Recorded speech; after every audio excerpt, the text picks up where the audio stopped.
Darlan Saputra melaporkan dari Kabupaten Nrekang. Saat ini saya berada di Jalan Ahmad Dahlan yang terletak di Kelurahan Jupandang, Kabupaten Nrekang atau Kota Nrekang.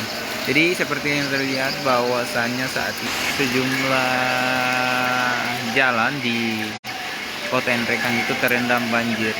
Seperti yang terlihat di depan saya ini.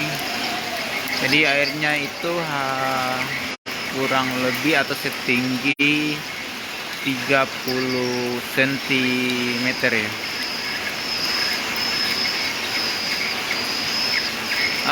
Penyebab selain hujan deras sehingga mengakibatkan banjir, penyebab lainnya juga lantaran gotnya itu air gotnya itu meluap sampai ke jalan raya. Nah, di sejumlah warga tampak berjaga-jaga, bahkan di jalan ini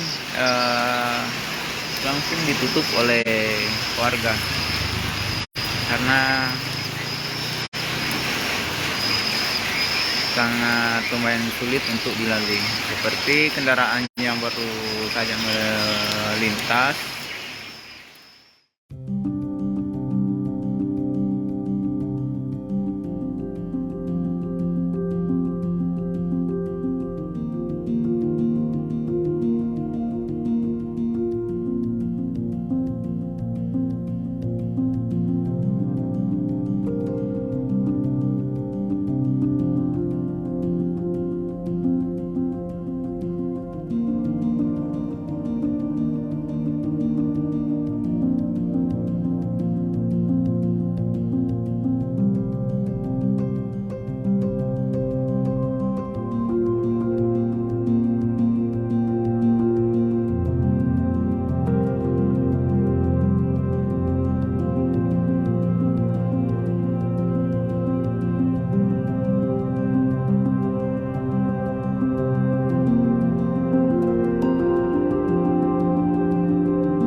Jadi karena di Kabupaten Nrekang itu sering terjadi bencana longsor maupun banjir yang terjadi di Kota Nrekang, maka dari itu Kepala Pelaksana BPBD Arsil Bagenda mengimbau kepada masyarakat khusus di Kabupaten Nrekang untuk kiranya selalu waspada dengan kondisi cuaca saat ini.